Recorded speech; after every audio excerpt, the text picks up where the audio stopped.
Hey everyone! You've probably already seen the rise of AI tools like ChatGPT and Gemini, which have transformed how we write code and solve problems.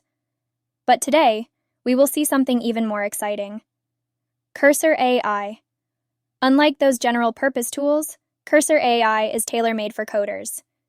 It doesn't just generate code snippets, it acts as your coding companion, helping you debug, refactor, and write better code faster than ever. In this video, I'll show you how to install Cursor AI, set it up, and unlock its full potential.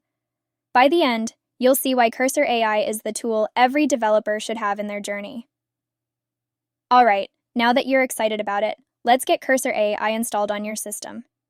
Don't worry, it's super simple and I'll guide you every step of the way.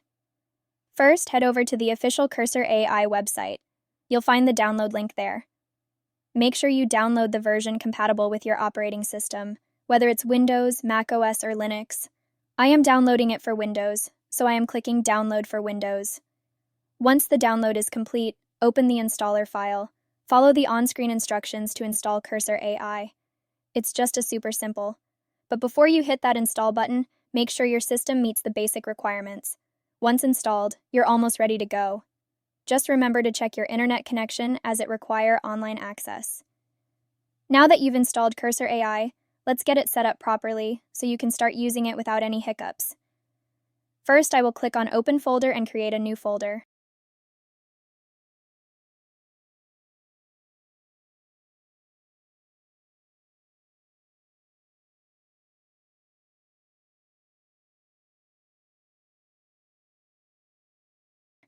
Once created, it shows the folder on Cursor AI.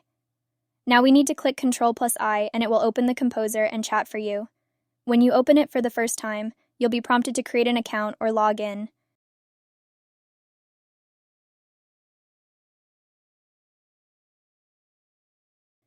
If you're a first-time user, just sign up with your email or link your account with a service like Google or GitHub. I am signing up with email and entering the details.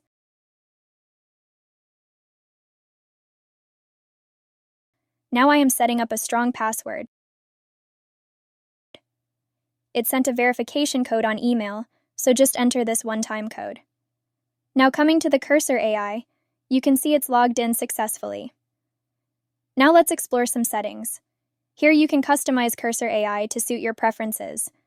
For example, you can enable plugins or extensions for specific programming languages, or choose a theme for the interface.